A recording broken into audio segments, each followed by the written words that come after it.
जब तक आप बड़ा सोचोगे नहीं तब तक आप बड़ा करोगे नहीं। दैट इज़ द के थिंक बिग ग्रो बिगर। मैंने तकरीबन 82 में अपनी सीए पूरी करने के बाद जैसे प्रैक्टिस शुरू की, तो उसके बाद फिर मैं 86 87 से हमने आईपीओस काफ़ी आ रहे थे उन दिनों, तो आईपीओस से इसको मार्केट को शुरू किया था। स्टॉक मार्केट में इंटरेस्ट तो था ही, तो कहीं ना कहीं बैक ऑफ द माइंड ये था कि सर्विस भी नहीं करनी है बिजनेस ही करना है, और ये बिजनेस वैसे भी एंटरटेनिंग था। 2009 में जितनी एनएससी की, बीएससी की या सीडीएसएल की कंप्लायंसेस होती थी, 2017 तक आते आते वो कंप्लायंसेस बहुत बढ़ गई थी। तो 2016 में जब जियो लॉन्च हुआ, तो जियो लॉन्च होने के बाद स्मार्टफोन्स की एक तरह से बाढ़ आ गई थी। हर किसी के हाथ में स्मार्टफोन था, हर किसी के पास इंटरनेट था। मतलब it was hard to find a person जिसके पास स्मार्टफोन ना हो। मैं मेरे ऑफिस बॉय भी देखता था, तो ऑफिस बॉय के पास भी स्मार्टफोन था। तो उस टाइम में समझ में आ गया था कि अब अगर टेक्नोलॉजी नहीं लाया, अब या ऑनलाइन पे शिफ्ट नहीं किया, अब अगर अपग्रेड नहीं किया, तो फिर ये गेम ओवर जैसा चीज़ हो सकती है।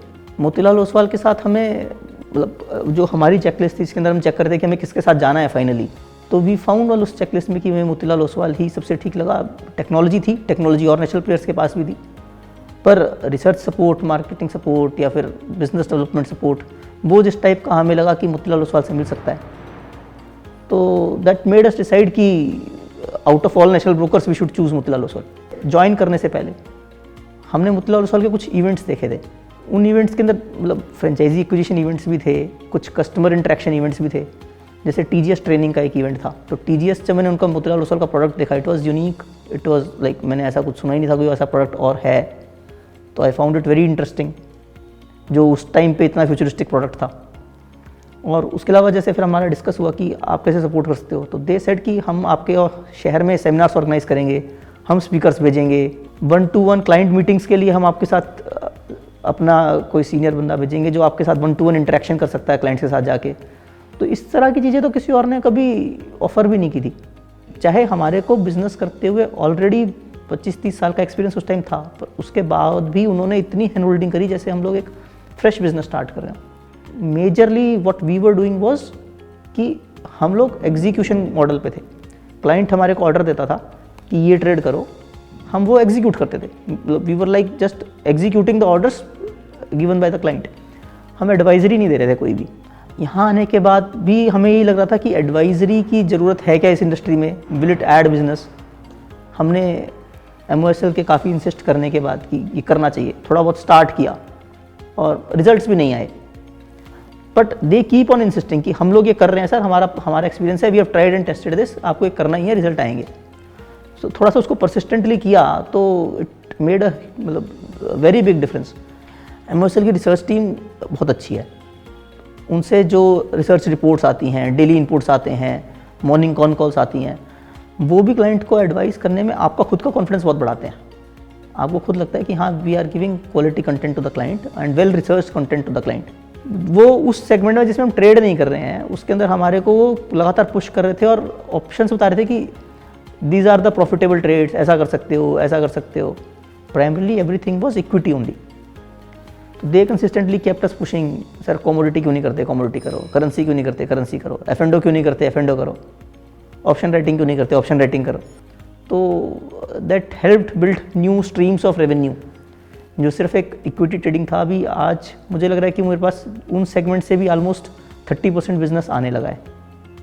तो 30% ग्रोथ डायरेक्टली एक ऐसी स्ट्रीम से जो मैं पहले करता ही नहीं था, तो it is a big part. जैसे किसी क्लाइंट को अगर आप ऑनलाइन प्लेटफॉर्म अवेलेबल करा देते हो, तो ऑनलाइन प्लेटफॉर्म अवेलेबल कराने के साथ सबसे बड़ा रिस्क ये है कि अब मेरा डीलर बीच में नहीं है, अब मैं कंट्रोल नहीं कर रहा कि वो कितना बड़ा ऑर्डर प्लेस कर रहा है या उसके ऑर्डर पे कितना रिस्क हो सकता है। He is controlling it himself. तो मुझे ये नहीं पता कि उस क्लाइंट के ऑर्डर प्लेस करने से कितना बड़ा रिस्क आ सकता है। तो वो रिस्क मैनेजमेंट सिस्टम जो है वो मोतीलाल ओसवाल का इतना रोबस्ट है कि हमारा ये बड़ा कॉन्फिडेंस था कि मैं किसी भी क्लाइंट को, चाहे वो एक छोटा ट्रेडर है, बड़ा ट्रेडर है, इन्वेस्टर है, किसी भी लेवल का इन्वेस्टर है वो, तो मुझे ये कॉन्फिडेंस है कि अगर मैं उसको मेरा मोबाइल ऐप दे रहा हूँ या मेरा ऑनलाइन कोई भी प्लेटफॉर्म दे रहा हूँ, तो उसके ऊपर जो ट्रेड करेगा वो इतना ही होगा जितना उसका मार्जिन है। तो मतलब ये बहुत कॉन्फिडेंस था कि रिस्क मैनेजमेंट सिस्टम पे मोतीलाल के कि बैड डेट्स नहीं आएंगे। तो हमारे लिए भी बहुत बड़ा कंफर्ट हो गया था क्लाइंट्स को ऑनलाइन प्लेटफॉर्म प्रोवाइड करने के लिए। कोई नया आदमी आता है बिज़नेस में और एज अ सब ब्रोकर शुरू करता है बिज़नेस करना, तो शायद उन्हें 5 साल 10 साल बाद समझ में आएगा कि हमने क्या क्या चीज़ें नहीं करी शुरू में जो करनी चाहिए थी, कैसे बिज़नेस करते तो अच्छा रहता। एक तरीका तो ये कि खुद के एक्सपीरियंसेस से सीखो, दूसरा ये है कि कोई जिसका ऑलरेडी एक्सपीरियंस है और who is willing to share his experiences, ऐसा कोई आपके साथ हो हैंड होल्डिंग के लिए। तो मोतीलाल ओसवाल के साथ सबसे अच्छा एज अ ग्रुप ये है कि they are already into this business in 35 years, they have reached a very big scale, उनको पता है कैसे बिजनेस होना है, और वो अपने बिजनेस पार्टनर्स के साथ वो नॉलेज शेयर करने में बहुत प्रोएक्टिव हैं। आप पूछो या ना पूछो, वो लोग तो आके बताते ही हैं। तो this is the good part. मोबिक एक मोतीलाल ओसवाल का एनुअल इवेंट है जिसके अंदर वो अपने सारे पार्टनर्स को बुलाता है। तो right from the first year मैंने हर साल मोबिक अटेंड करता रहा हूँ और मेरा एक्सपीरियंस बहुत ग्रैंड रहा है। उसके अंदर the quality of speakers they bring in, it is good, it is very good. तो उनसे जो नॉलेज कंटेंट मिलता है वो बहुत अच्छा है।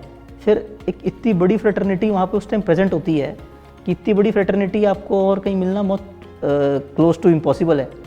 तो you meet with hundreds of people there and like again networking के लिए उससे अच्छा कुछ और जगह नहीं है। नॉलेज शेयरिंग के लिए, नई चीज़ सीखने के लिए it is a very very good platform. Motilal Oswal के ऑफिस में टेलीफोन सिस्टम्स देखे थे कि how they work, they had very advance kind of telephone systems.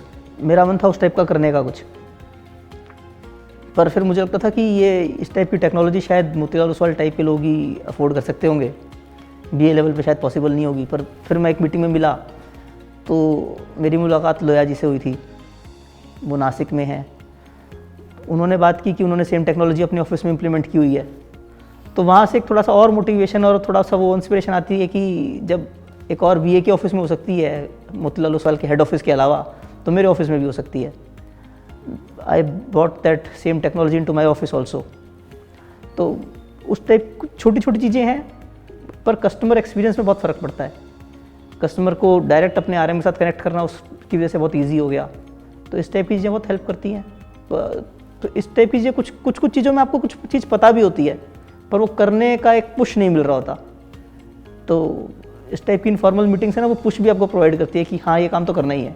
Motilal Oswal की फ़िलॉसफी है थिंक बिग ग्रो बिगर, और मुझे लगता है कि इस फिलॉसफी को वहाँ पे हर आदमी एक तरह से अपने DNA में लेके आया हुआ है, और सिर्फ लाना एक चीज़ है, उसको पास ऑन करता है। They make us believe that we can grow bigger. तो वो एक कांस्टेंट एक आपको एक बूस्ट मिला रहता है कि हाँ अभी और ये आ गया है तो अभी एक और करना है, ये आ गया है अभी एक और करना है।